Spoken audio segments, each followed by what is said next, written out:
Que savez-vous de notre entreprise? Et là, le recruteur te regarde comme ça, droit dans les yeux, et tu as une petite goutte de sueur qui tombe en te disant « Wow, comment je vais répondre à cette question ?» Salut à toi, futur leader, bienvenue mon ami au sein de cette nouvelle vidéo. Dans cette nouvelle vidéo, on va parler de la question de que savez-vous de notre entreprise?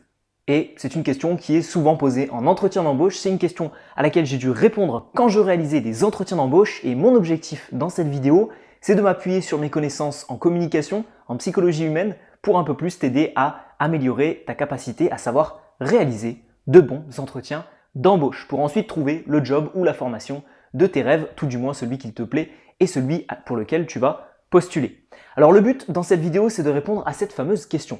Que savez-vous de notre entreprise? Premièrement, pourquoi les recruteurs posent cette question? Tu le sais, comme à chacune des questions auxquelles je peux répondre pour les entretiens d'embauche, je vais essayer un peu de t'expliquer pourquoi le recruteur essaye de poser cette question dans un premier temps. Le recruteur ne souhaite pas te piéger. A contrario de ce qu'on pourrait penser, ce n'est pas du tout une question piège. Le recruteur qui va demander tout simplement au candidat « Qu'est-ce que vous savez de notre entreprise? Qu'est-ce que tu sais de notre entreprise? Qu'est-ce que tu sais de notre groupe? Etc. » C'est juste pour savoir, s'il sait communiquer, la manière dont il va parler, son aisance, etc. Mais surtout, s'il est impliqué dans son processus de candidature et de recherche d'emploi ou de formation. C'est-à-dire que le recruteur va vouloir savoir si tu t'es suffisamment intéressé à son entreprise avant de réaliser cet entretien d'embauche. Et par conséquent, la réponse qu'on va lui donner va être détaillée à travers 3 niveaux d'études différents.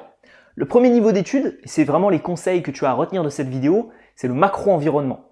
Le deuxième niveau d'études, le micro-environnement, et le troisième niveau d'études, le nano-environnement. Le macro-environnement, c'est quoi? Quelle est la place de l'entreprise dans son secteur d'activité? Comment se porte le secteur d'activité en question? Est-il en expansion? Est-il en déclin? Je te prends par exemple l'entreprise Coca-Cola. L'entreprise Coca-Cola aujourd'hui doit être l'un des leaders. Alors ça fait partie du groupe Pepsi, si je dis pas de bêtises. Si mes souvenirs de tout ce que j'ai pu voir en agroalimentaire sont encore un petit peu frais dans ma tête, il me semble que le groupe Coca-Cola fait partie, l'entreprise Coca-Cola fait partie du groupe Pepsi.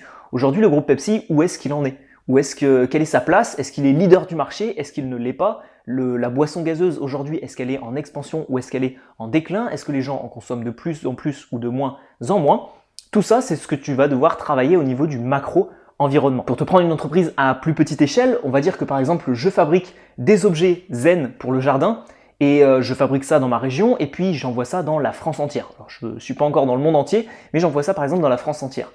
Mes concurrents, ça peut être par exemple tout ce qui va être botanique, tout ce qui va être jardinerie, etc. Les grands groupes de jardins, de botanique. Et puis il y a également tout ce qui est le marché Amazon, etc. Si j'envoie dans la France entière, j'ai peut-être une boutique en ligne et ça va être vraiment le marché. Donc ça, c'est le marché, c'est le macro-environnement. La deuxième étape, c'est le micro-environnement. Le micro-environnement, c'est la place de mon entreprise au sein du marché. Donc le marché des objets zen, est-ce qu'il est en expansion? Est-ce qu'il est en déclin? Bon, je pense qu'actuellement, ça doit être pas mal, vu qu'en plus là c'est l'approche de l'été, donc techniquement je pense qu'on doit être pas mal. Ensuite, le micro-environnement, c'est la place de ton entreprise au sein tout simplement de ce marché-là. Donc la place au niveau des concurrents, est-ce qu'il y a une part de marché suffisamment importante, etc., etc. Tout ça, tu vas pouvoir l'analyser. Et ensuite, tu as le nano-environnement. Qui sont les personnes qui travaillent dans l'entreprise?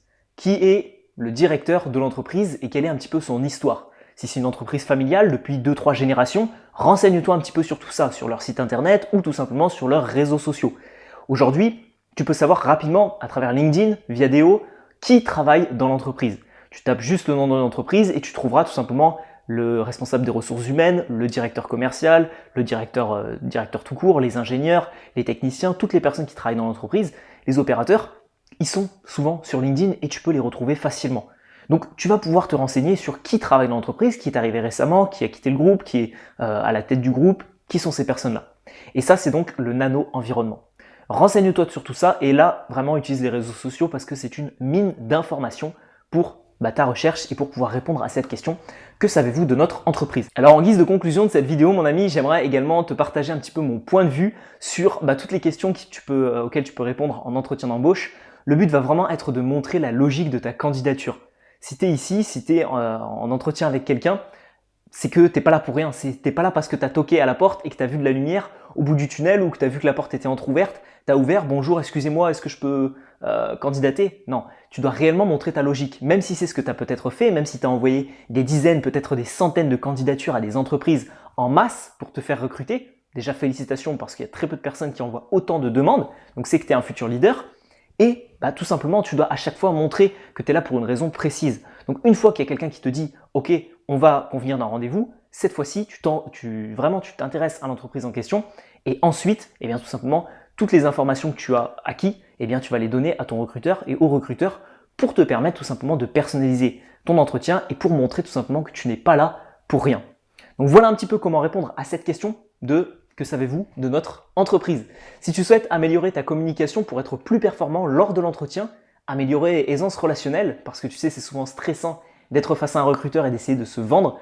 Si tu souhaites également améliorer ta communication, ton éloquence et ta prestance à l'oral pour être plus à l'aise et plus performant quand tu vas être face à ce recruteur. Et si tu souhaites également améliorer ton leadership, tu as une petite miniature qui s'affiche juste ici à la fin de la vidéo. Je t'invite vivement à cliquer dessus mon ami. Tu retrouveras également le même lien dans la description de cette vidéo. C'est une formation gratuite et offerte que je te propose de suivre avec moi. 1 heure, 5 vidéos différentes, 5 étapes pour te permettre d'améliorer ta communication drastiquement. Une formation qui est actuellement suivie par plus de 3000 participants. Donc si tu souhaites rejoindre les 3000 autres leaders qui ont choisi d'améliorer leur communication grâce à moi, tu sais où cliquer dans la description, le petit lien qui s'affichera juste ici. On se retrouve de l'autre côté ou pour une prochaine vidéo, je t'invite également vivement à aller voir la playlist entretien et embauche de ma chaîne YouTube qui te permettra également de mieux préparer tes entretiens d'embauche. Je te souhaite bonne chance pour trouver la formation ou l'emploi de tes rêves. On se retrouve sur la formation gratuite dans quelques instants. C'était William. Ciao, ciao.